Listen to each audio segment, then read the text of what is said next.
para Él sea la gloria, la honra y la alabanza. Amén. Amén. Hoy, bueno, el pastor publicó en la invitación, y el tema es: ¿aún existen los milagros? Entonces, es una pregunta: ¿aún existen los milagros hoy en este día? Entonces, quizá muchos de nosotros o muchos de los cristianos nos hacemos esa pregunta: ¿aún existen los milagros? ¿Aún hay milagros? Y vamos en esta tarde con la palabra de Dios a demostrar o a argumentar que aún existen los milagros o no existen los milagros. Así que quisiera invitarles a que hablamos la palabra de Dios en el libro de Hechos, capítulo 2. Hechos, capítulo 2.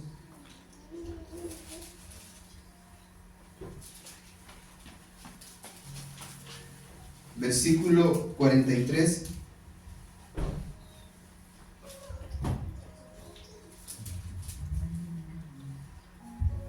hasta el versículo 47. ¿Sí? La palabra de Dios la leemos en el nombre del Padre, del Hijo, con la bendición de su Santo Espíritu. Dice Hechos capítulo 2, versículo 43: y sobrevino temor a toda persona, y muchas maravillas y señales eran hechas ¿por quiénes? Por los apóstoles. Todos los que habían creído estaban juntos y tenían en común ¿qué cosas? Todas las cosas. Y vendían sus propiedades y sus bienes y lo repartían a todos según la necesidad de cada uno. Y perseverando unánimes cada día en el templo y partiendo el pan en las casas, comían juntos con alegría y sencillez de corazón, alabando a Dios y teniendo favor con todo el pueblo. Y el Señor añadía cada día a la iglesia a los que habían de ser salvos. Le invito a cerrar por un momento sus ojos y hagamos una oración. Padre, gracias te damos, Dios mío. Esta es la porción que esta tarde tienes para nosotros. Señor, tú sabes que yo solamente soy un instrumento en tus manos. Señor, soy como este micrófono, como un parlante que tú utilizas para que tu consejo y tu voz, Señor, sea escuchada. Toda gloria, toda honra y alabanza sea para ti, Señor amado. Te damos gracias, querido Dios, en el nombre de Jesús. Amén. Amén. Eso es lo que nosotros cuando leemos la palabra de Dios, y específicamente en esta parte podemos ver, es una parte de la historia de la iglesia, ¿no es cierto? Es más, desde el inicio, el principio del nacimiento de la iglesia, ¿no es cierto? Y dice que había mucha gente y que estaban todos unidos, ¿no es cierto? En el versículo 43, sobrevino temor a toda persona y muchas maravillas y señales eran hechas por los apóstoles. Todos los que habían creído estaban juntos y tenían en común todas las cosas. Desde el momento en que Jesús subió al cielo, desde ese mismo momento hasta el día de hoy, la iglesia ha sido la protagonista en la tierra. ¿Sí? Si me doy a entender, ¿qué es protagonista? Es aquel que está constantemente actuando en el reino de Dios, ¿no es cierto? A través de la iglesia se ven sanidades, a través de la iglesia hay cambio de vida, a través de la iglesia hay salvación, ¿verdad? Entonces, desde el momento en que Jesús subió al cielo, vino el Espíritu Santo, y cuando estuvieron reunidos así como estamos hoy esperando la promesa del Padre que Jesús dijo: esperen, en ese momento vino el Pentecostés, ¿no es cierto? Vino el Espíritu Santo y dice que lenguas fueron repartidas sobre las cabezas como lenguas de fuego, ¿no es cierto? ¿Se han leído la Biblia, no es cierto? ¿Sí? ¿Amén? Entonces dice que habían como lenguas repartidas sobre sus cabezas, y empezó un avivamiento tremendo en la iglesia, un derramar del Espíritu a tal punto que la gente, cuando sucedió esto, se alborotó y estuvo alarmada por lo que estaba pasando. Y fue la primera predicación de Pedro al aire libre en la que se convirtieron más de 3,000 personas. Y así la gente empezó a sentir el compungir del Espíritu Santo, y mucha gente se arrepentía y venía a los pies de Cristo. ¿Sí? Y mucha gente al tener este sentir se unieron. Y por eso dice en el versículo 43, dice: y sobrevino temor a toda persona y muchas maravillas y señales eran hechas por los apóstoles. Es decir, que la gente que había recibido el mensaje de los apóstoles, la gente que había sido tocada por el Espíritu, estaban todos juntos. Y a partir de ahí empezó el movimiento del Espíritu Santo con milagros, señales, maravillas, ¿no es cierto? La palabra de Dios dice que así fue. Y desde entonces hasta el día de hoy la iglesia ha ido siglo tras siglo, tiempo tras tiempo, ha ido siendo protagonista en la tierra, ¿no es cierto? Porque ha ido cambiando vidas. Es más, nuestras vidas fueron cambiadas a través de la predicación del Evangelio que hace la iglesia. Amén. Por eso estamos sentados aquí escuchando el consejo, el mensaje de Dios. Porque la iglesia ha sido protagonista en la tierra. Millones de personas han sido llamados y escogidos para pertenecer a la iglesia, ¿no es cierto? Millones y millones. Y siempre cuando miro hacia mi vida, hacia mi familia, digo, ¿por qué no sería el vecino que fue llamado y fui yo? Quizá el vecino porque yo tengo un vecino que es incluso abogado, su esposa trabaja en el municipio y todo. Y decía, ¿por qué el vecino que está al lado no le llamó más preparado, más y todo lo demás? Y le llamó un simple, como nosotros decimos aquí, un simple llamingo, ¿no es cierto? ¿Para qué? Para que darnos el mensaje, el consejo de Dios y poner esa fe en nuestro corazón. Así que usted y yo sintámonos privilegiados, bendecidos y honrados por parte de Dios. Amén. Entonces, si Dios nos llamó y nos escogió para ser parte de la iglesia, tenemos que entender claro el concepto de qué es iglesia, ¿no es cierto? Si hoy les preguntáramos a ustedes, ¿usted qué entiende por iglesia? ¿Usted qué diría? ¿Qué es iglesia? ¿Será esto? La iglesia es el conjunto de los... ¿Iglesia será estas paredes? No. No, ¿verdad? La iglesia dice que somos nosotros. ¿Sí? Si nosotros hoy cambiáramos esto y nos fuéramos acá afuera a sentarnos con las bancas y todo, ¿seríamos iglesia? Sí, ¿verdad? Porque esa iglesia viene del griego y bueno, de esas raíces que quiere decir asamblea también, ¿no es cierto? Entonces nosotros somos iglesia, todos y cada uno, nosotros somos iglesia, ¿no es cierto? Somos iglesia. Y miren lo que dice Efesios 5:22. Efesios 5:22 y 23. Las casadas estén sujetas a sus propios maridos como al Señor, el 23. Porque el marido es cabeza de la mujer, así como Cristo es cabeza de ¿quién? La iglesia. La cual es su cuerpo y Él es su Salvador. Pablo, enseñando a la iglesia de Éfeso, hace una semejanza y dice, así como, perdón, se me fue el anterior, así, el 22, ¿ya me entiendo? Las casadas están sujetos a sus propios maridos, así como El Señor es cabeza. el 23, porque el marido es cabeza de la mujer, así como Cristo es cabeza de la iglesia. Pone un ejemplo y ahí dice que Cristo es cabeza de la iglesia y la iglesia es el cuerpo, ¿cierto? Entonces, al ser cabeza, dice que Él es el que domina, ¿no es cierto?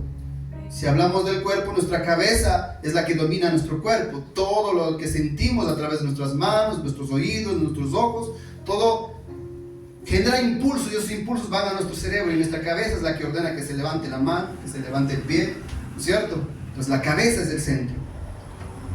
Y en el versículo 25 dice algo bien importante. Maridos, amad a vuestras mujeres así como Cristo amó la iglesia y se entregó por ella a sí mismo. Cristo amó a la iglesia. Dice que ama a la iglesia, ama a su pueblo. El más insignificante que se reúna a adorar a Dios, hasta el más alto, Dios le ama. Y es importante para Dios. Y dice que Dios dio su vida por esa persona.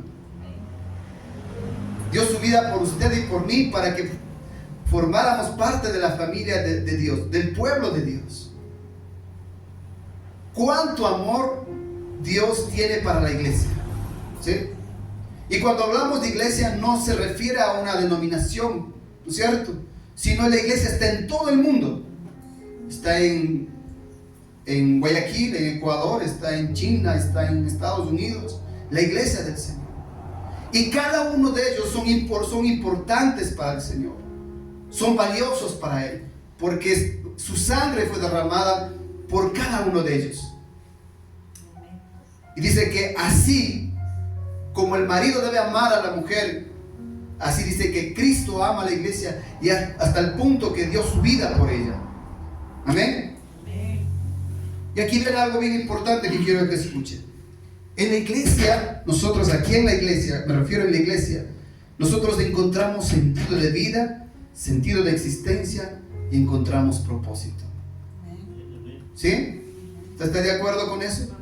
Dice, en la iglesia encontramos sentido de vida, sentido de existencia y encontramos propósito. ¿Por qué? Porque la iglesia, cuando nos venimos a la iglesia, somos entrenados, venimos a escuchar la palabra de Dios. Dios nos va acá, con su palabra nos va moldeando, nos va enseñando las viejas costumbres que teníamos y vamos dejándolas y vamos cogiendo nuevas costumbres de acuerdo a la palabra de Dios. ¿Por qué la iglesia encontramos sentido de vida? Porque aprendemos a perdonar y amar. ¿No es cierto? Porque antes de venir a la iglesia, antes de venir a reunirnos, a escuchar el consejo de Dios, quizá teníamos rencor, resentimiento contra mi esposo, contra mi esposa, contra mi amigo, contra mi hermana, contra algún familiar, contra la gente del barrio. Cuando usted y yo recordamos, cuando usted recuerda, no sé, los que leen un poco más la palabra de Dios van a entender esto. La Biblia dice que Jesús, cuando empezó era seguido por muchos discípulos, pero llegó el momento que Jesús subió al monte a orar y oró toda la noche, y dice que luego que bajó del monte, dice que escogió, ¿a cuántos? A 12 escogió, ¿no es cierto? A 12 personas. Dentro de esas 12 personas, incluso da los nombres y les escogió uno por uno para que fueran sus apóstoles. Pero dentro de esos 12 apóstoles estaba uno que era un publicano, y ese era Mateo.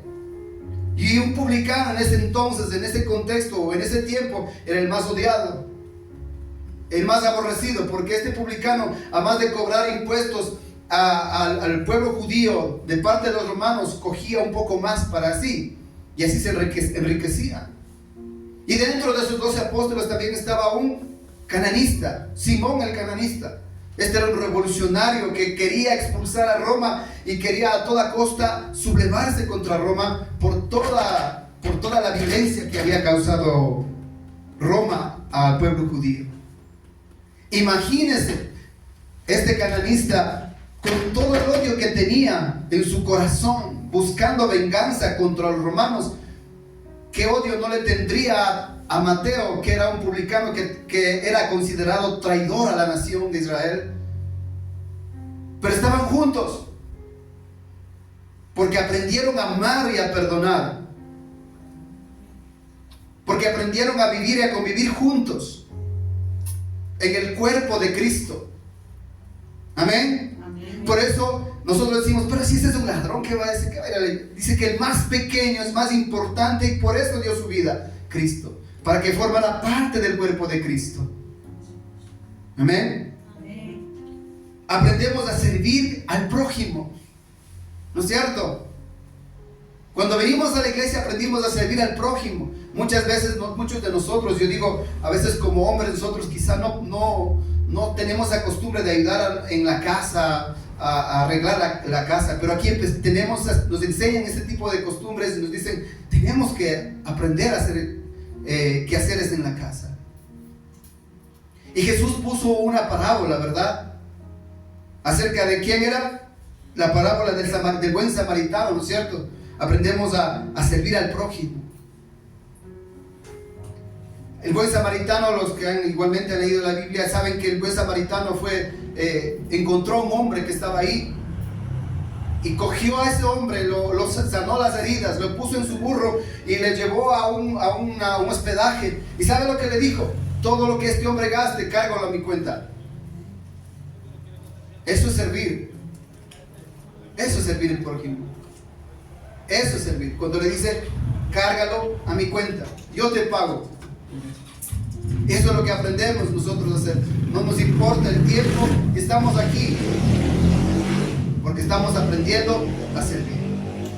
¿Por qué encontramos en la iglesia sentido de vida, sentido de existencia? Porque aprendemos humildad y servicio. ¿Por qué decimos que aprendemos humildad y servicio? Una de las grandes enseñanzas de Jesús fue cuando Él, en la última cena, tomó una toalla, cogió un recipiente y lavó los pies a sus apóstoles. Quiero que vayamos a esa parte en Juan capítulo 13, 12. Juan 13, 12. Usted va a ver algo bien importante. Así que después de que les hubo lavado los pies, tomó su manto, volvió a la mesa y les dijo: ¿sabéis lo que les he hecho? Y le pregunta: vosotros me llamáis maestro y señor y decís bien, porque lo soy, dice el Señor Jesús. Pues si yo, el Señor y maestro, he lavado vuestros pies, vosotros también debéis lavaros los pies los unos a los otros. Porque ejemplo les he dado para que como yo os he hecho, vosotros también hagáis. ¿Qué ejemplo más grande de humildad y de servicio? Ustedes me dicen que soy Señor, dijo Jesús, y dicen bien, porque sí soy Señor. Y a pesar de que era Señor, se humilló y lavó los pies de mortales, de pecadores. Y eso nos da una gran elección a nosotros, para nosotros ser humildes y humillarnos y poner nuestra vida al servicio de nuestros hermanos. Amén. ¿Por qué? Porque eso significa amar a la iglesia. Porque significa amar a su prójimo. Amén. Eso es amar. Porque amar, sabemos que no es solamente decirlo con la boca, ¿no? Es también hacerlo. Aprendemos a compartir, a ser misericordiosos. En la iglesia aprendemos a ello. Por eso Dios dice que así debemos amar, así como Cristo amó a la iglesia y entregó su vida por la iglesia. Pero usted estará preguntando ¿y qué tiene que ver esto con los milagros? Miren lo que dice 1 Corintios capítulo 12, versículo 27 y 28. Vosotros pues sois el cuerpo de Cristo y miembros cada uno en particular. Ahí quédese un momento. Vosotros pues sois el cuerpo de Cristo y miembros el uno del otro. Todos nos necesitamos. Todos somos importantes. Desde el más pequeño, desde el niño que viene aquí, hasta el adulto mayor que tenga mayor edad, es importante para Dios. Muy importante. El siguiente.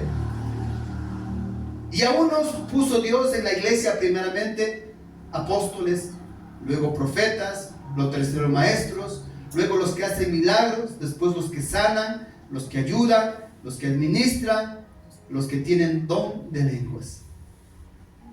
Dios es maravilloso. Diga: Dios es maravilloso. Dios es maravilloso. ¿Por qué Dios es maravilloso? Porque a la iglesia no la dejó sola, sino que puso a la iglesia hombres y mujeres con dones especiales para que la iglesia creciera y fuera formada al carácter de Cristo. Y por eso dice que puso ¿qué cosa? Apóstoles, profetas, maestros, ¿no es cierto? Los que enseñan la palabra de Dios, luego los que hacen milagros para dar sanidad al pueblo de Dios. Dice después los que ayudan, los servidores, los que administran, los que tienen don de lenguas.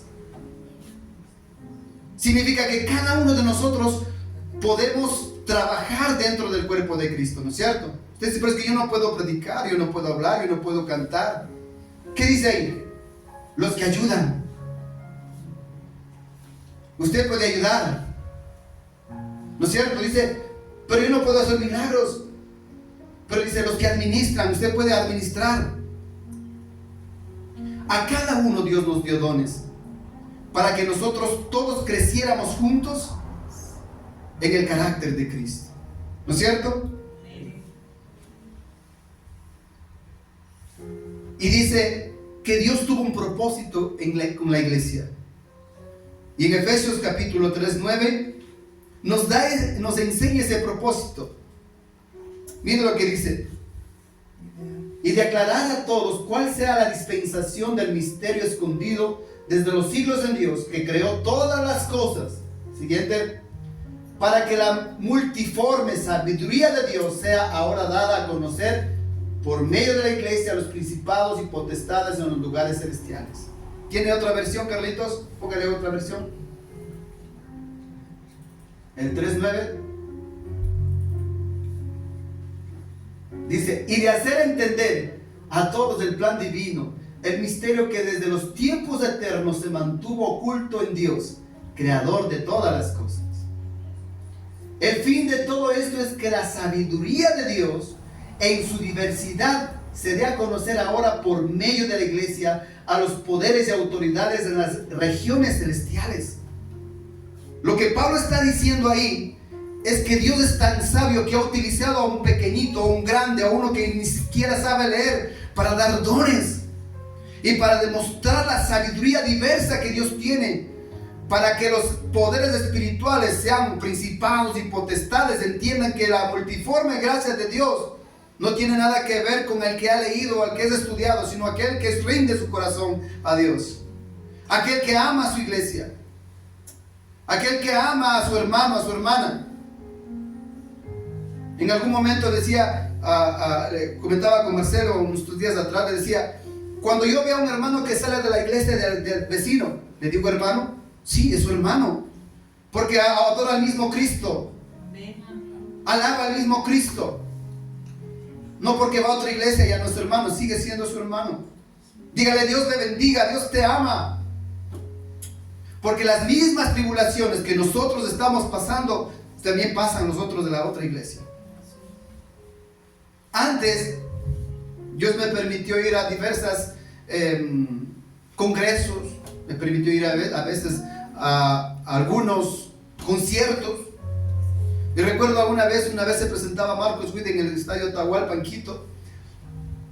No recuerdo con quién iba, pero íbamos y cogíamos el trolebús. En ese tiempo pasaba justo por la avenida, no me acuerdo cómo se llama esa avenida, Atahualpa, no sé cómo se llama esa avenida, pero justo pasaba por el estadio Atahualpa. Y cuando íbamos en ese medio de transporte, todos quietitos, era un viaje normal y corriente, pero cuando se bajaron altísimos, casi el trolebús se quedó vacío. Hijo de mangos, así toditos han sido cristianos, pero nadie se reconoce como hijo de Dios. Y entraban y todos emocionados, Marcos Witt, a cantar y todo lo demás, gloria a Dios. Se acabó y salimos como que nunca nos hubiésemos conocido, como que si ni fuéramos hermanos en Cristo, porque no hemos entendido que Dios dio su vida por su iglesia, por su pueblo, por usted, porque Dios cree que usted es tan valioso y es tan capaz de servir en la iglesia del Señor, que por eso esta noche usted y yo estamos aquí, porque Dios tiene un propósito: demostrar a los principados y potestades que la sabiduría multiforme de Dios derrota toda obra del diablo. Por eso es que cuando usted ora por su hijo que está con dolor de cabeza, se sana. Y el diablo dice, yo me pongo a pensar que el diablo diga, ¿y esta? ¿De dónde salió que tiene ese poder? Porque Dios está demostrando a esa enfermedad, a ese principado, está demostrando la multiforme gracia de Dios sobre esa persona. Cuando ora, se libera, se sana. Entonces los milagros ocurren cuando usted ora. Los milagros ocurren cuando usted ora, cuando usted intercede. Cuando usted ora, hay sanidad, hay milagros. Cuando usted ama a la iglesia, usted sirve. Cuando usted predica, ama al pecador. Amén. Entonces, la pregunta, al resumir todo esto, sería, ¿usted y yo amamos a la iglesia? Si su respuesta es sí, la siguiente pregunta sería, ¿cuánto tiempo dedica usted a orar por la iglesia? ¿1 minuto? 2 minutos, 1 hora, 2 horas. ¿Qué tiempo usted dedica a orar por la iglesia? ¿Llora por la iglesia? Pablo dijo en una ocasión, dijo, estoy dispuesto incluso a ser maldito por causa de que se salve uno. Porque el amor de Pablo y el amor de Cristo que ellos expresan en la escritura dicen que dieron su vida. Pero nosotros no oramos quizá por la iglesia. Hay pastores que están tambaleando en la fe. Hay cristianos que están desanimándose de venir a la iglesia.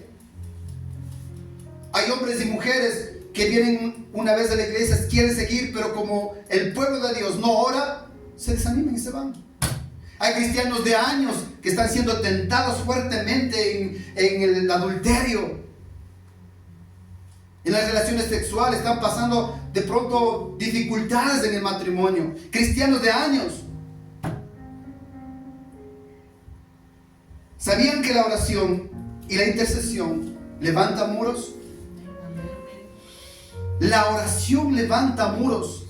Si usted y yo no oramos, no tenemos el tiempo de oración en la presencia de Dios, estamos 2 horas, 3 horas frente al televisor y no nos importa perder el tiempo ahí, frente a un teléfono, que le subimos al teléfono en el Facebook, sube y sube y sube, en el Instagram, sube y sube y se va el tiempo. Mientras Jesús dice, yo di mi vida por la iglesia dice, no me importa. Porque ahí van a ocurrir milagros. Ahí, en su casa. Cuando usted cuando ore, va a ocurrir milagros. Va a ocurrir sanidades, liberaciones. Pero el pueblo de Dios tiene que amar a la iglesia. La iglesia tiene que amar a la iglesia. No sé si me doy a entender. Usted y yo tenemos que amar a la iglesia para dedicar tiempo a la oración.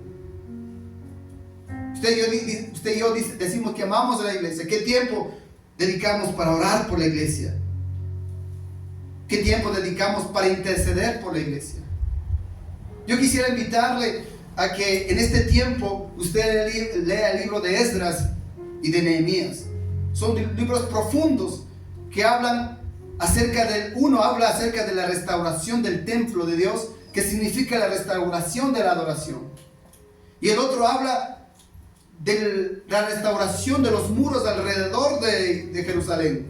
Y eso habla de la oración e intercesión constante del pueblo de Dios. La oración es vital e importante. Hay un pastor que decía, no es que existan iglesias pequeñas, lo que pasa es que hay iglesias que no oran.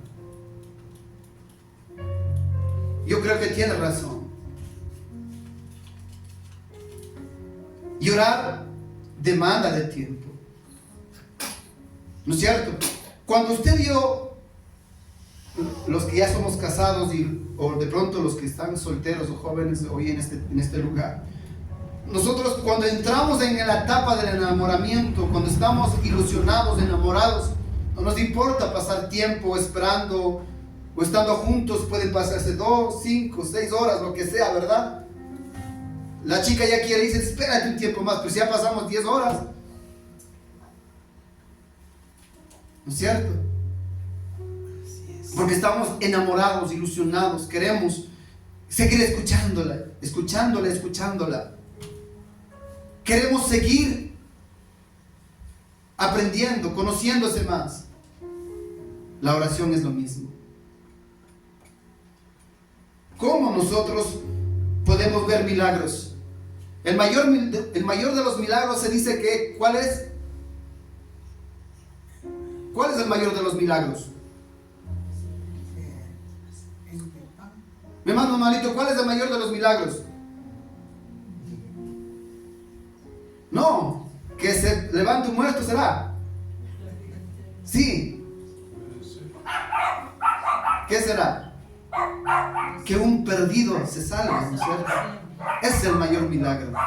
Porque imagínense, la Biblia dice que nosotros estábamos muertos en delitos y pecados.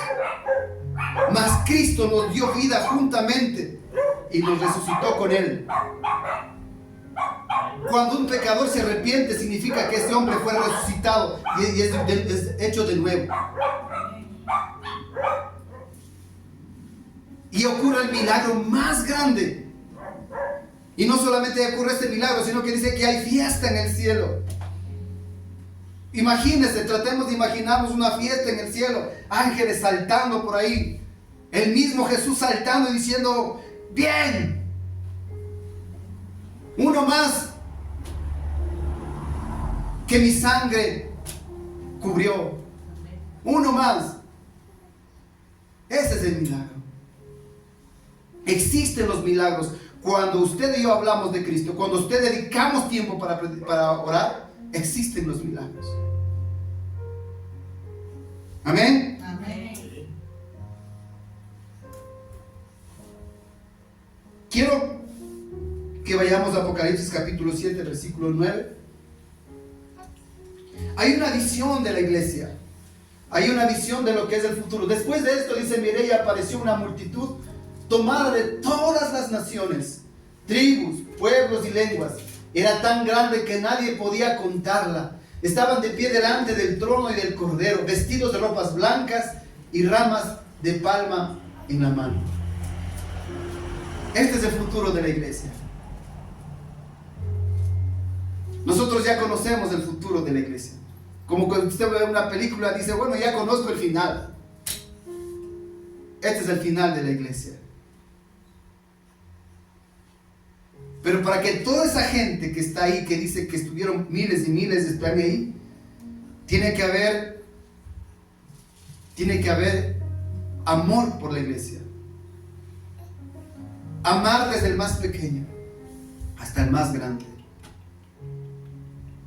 Y servirle. Amarle.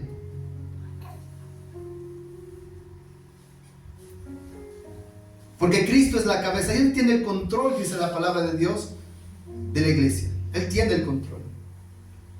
Pero lo que Dios quiere es que usted y yo tomemos tiempo para orar por la iglesia, clamar por la iglesia. El Señor en su palabra ha anunciado que en este último tiempo habrá gran apostasía. ¿Sabe qué es esa apostasía? Alejarse de Dios. Alejarse de Dios. ¿Qué más? ¿Sabe qué es apostasía? Negarse de todo lo que es. Irse en contra de lo que creía, ¿no es cierto? Negar la fe. La Biblia dice que la iglesia en este tiempo, la iglesia está en una etapa crítica, por decirlo así. Crítica. Porque usted va a ver milagros que hacen. Si usted va a las redes sociales, usted ve cantidad de que unos hacen milagros, otros sanan y otros se levantan y tanta cosa. ¿No es cierto? Pero no recuerdo quién era el que me decía que aún incluso si un paralítico se levantara de la silla, después de que muera sano, aún sanado, si no conoce a Cristo se va a ir al infierno. ¿No es cierto? Entonces, ¿cuál es el milagro? Es la salvación. La iglesia está atravesando esta etapa crítica de la apostasía. Con todas las cosas que se ven en las noticias, con todo lo que se ve a través de las redes sociales, ya se habla, unos hablan del fin del mundo. Estamos a días de que se estalle la guerra en Israel con los vecinos, ¿verdad? Con este grupo terrorista Hezbollah. Ahí se escuchan ya de profecías, de tanta cosa, de tiempos difíciles. Recientemente por las noticias se escuchó acerca de la caída de la bolsa en Estados Unidos y en otros países. Hay enorme preocupación por la economía. Se habla acerca de una terrible enfermedad que va a ser más mortal que el COVID. En los Juegos Olímpicos se dio la gran blasfemia burlándose de la cena del Señor. La agenda LGBTI para el 2030 es un hecho de que se viene, en donde cambiarán los valores de nuestros hijos, utilizando lo político, utilizando los medios legales para ingresar con este tipo de agenda, con este tipo de enseñanza a nuestros hijos. ¿Y dónde está la iglesia? ¿Dónde está el pueblo de Dios? ¿Dónde estamos nosotros? ¿Por qué no doblamos nuestras rodillas y lloramos delante de nuestro Dios y decimos: Señor, mi Dios, tu pueblo te necesita en medio de esto. Tu pueblo, tu iglesia te necesita. Porque lo que se viene es duro. Mientras la iglesia duerme, Satanás trabaja. Decidámonos saquemos tiempo para doblar nuestras rodillas delante del Creador de los cielos. Dígale: Señor, yo clamo por la iglesia, clamo por los pastores, clamo por los líderes, clamo por mi familia, clamo por el hermano que se sienta al lado mío cuando voy a la iglesia, clamo por aquel que ya no viene. Te suplico, Señor. Amén. Ese sea nuestro compromiso. Ese sea nuestro compromiso. La iglesia es tiempo, es el momento exacto. Y yo digo un momento, el tiempo indicado para que la iglesia, en medio de esto que está ocurriendo y de lo que se escucha, la iglesia levante cabeza y se mantenga firme. Y la única forma de mantenerse firme, hermanos, es a través de la oración, a través del ayuno, a través de la lectura de la palabra. No hay otra fórmula. Usted va a las redes sociales, 7 pasos del éxito. Mentira. 3 pasos para que sea exitoso. No. Usted doble sus rodillas, clama al Señor, llórenle. Hágale cuenta que el hermano que aunque viene de Ibarra o viene de lejos, es su hermano de carne. Dígale: Señor, Él es mi hermano, te necesita. La Biblia dice que los tiempos que estamos viviendo son como dolores de parto de una mujer, ¿no es cierto? Las mujeres de eso pueden entenderlo mejor que nosotros los hombres, que son poquito a poquito, después un poco más aumenta, y después más, y después cuando llega el punto en que ya no resiste más, y llega el tiempo del alumbramiento. Y así está este tiempo, estamos así, que va poquito, que se escucha esto, que se oye esto, que hay esto, que hay el otro, y poquito a poquito, como dolores de parto de una mujer, temblores por aquí, terremoto, recién nomás el terremoto en Japón, que se dio de 7 y algo más.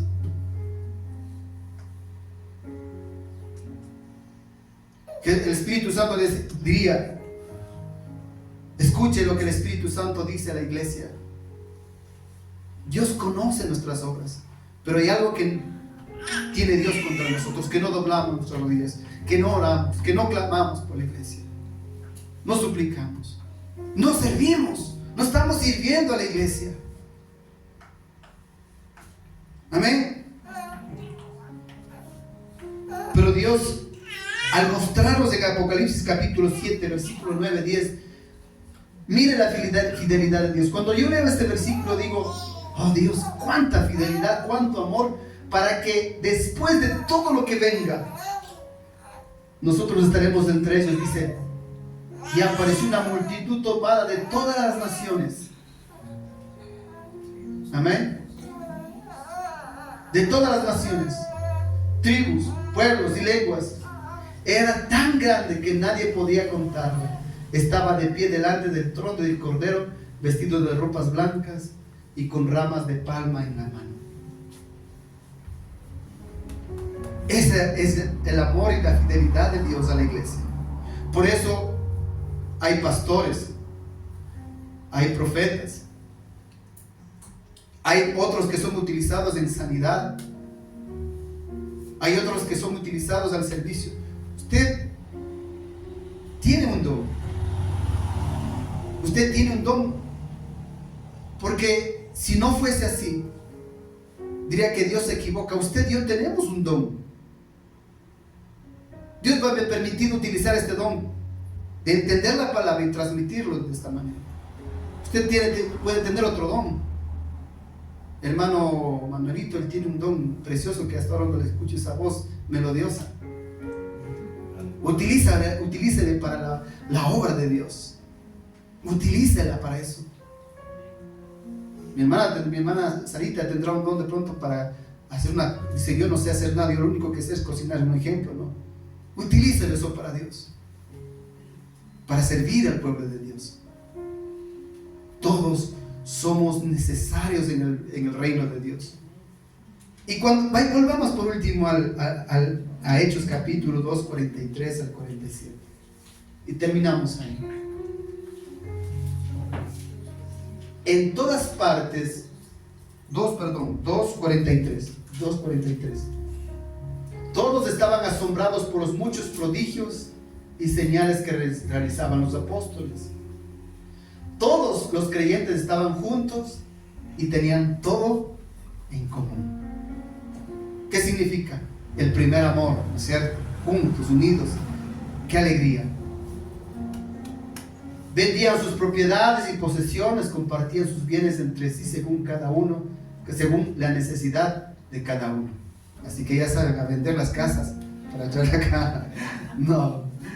Habla de la generosidad, habla del desprendimiento, ¿no es cierto? Habla del amor y la compasión, porque veían que otros no tenían. Dijo, vamos a aportar. Vamos a hacer algo por la iglesia. Vamos a hacer algo por los que no tienen. No puedo predicar, pero hago algo. Siguiente. No dejaban de reunirse unánimes en el templo ni un solo día. ¿De qué está hablando? De oración. Porque en el templo se reunían a orar. De intercesión. De casa en casa partían el pan y compartían la comida en alegría y generosidad. De visitar, de predicar. ¿No es cierto? Porque iban de casa en casa. Dice. El siguiente. Alabando a Dios y disfrutando de la estimación general del pueblo, y cada día el Señor añadía al grupo los que iban siendo salvos. He aquí se cumple lo que Jesús dijo en una ocasión. ¿Y cómo les reconocerán a ustedes? En que se aman unos a otros. ¿Sí? ¿Cómo nos diferencian de la iglesia de abajo, de la de arriba, de la esquina, de la otra esquina? ¿Cómo nos diferencian? ¿Porque lleva una Biblia? No. ¿Porque le ven que entra aquí? No. La diferencia es el amor. La diferencia es el amor. Cuando usted dice, mi hermano, que Dios le bendiga, que está de la iglesia, sí, que Dios le bendiga, que Dios que reciba palabra del Señor. Yo también me voy a recibir palabra en mi congregación. Qué lindo. Cuando venga una persona, un hermano, así de ya venga todos los domingos, hermano, Dios le bendiga al que está al cuidado de la puerta. Dios le bendiga, mi hermano. Dios tiene una promesa para usted. Bienvenido sea. Pero a veces el que está recibiendo la puerta está quebrado, como decimos, de pocas pulgas, o de muchas pulgas, porque le están picando, por eso que está aburrido. ¿No es cierto? Porque amar a la iglesia es lo que demuestra que nosotros amamos a Cristo.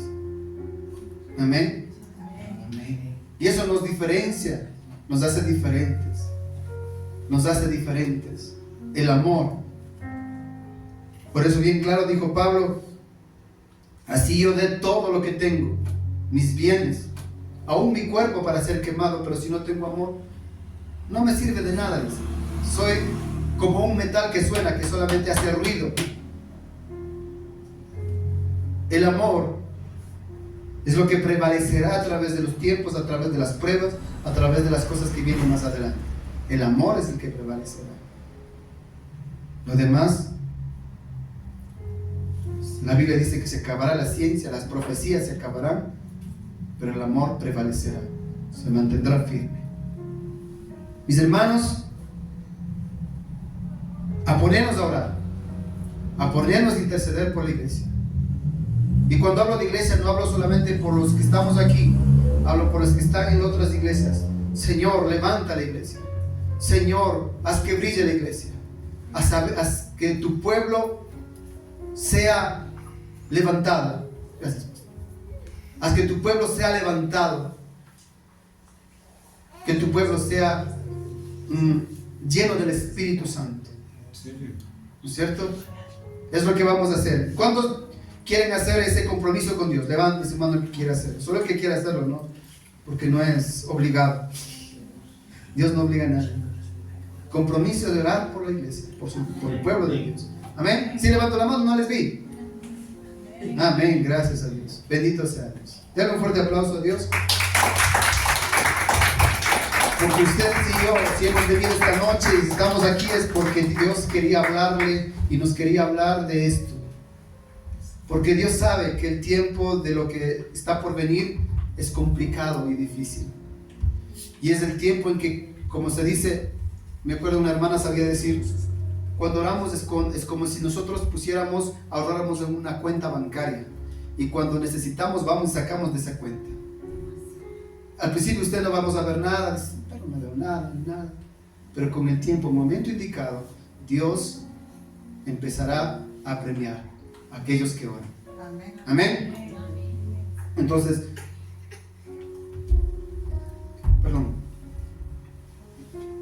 hay una cosa que quiero compartirles a ustedes.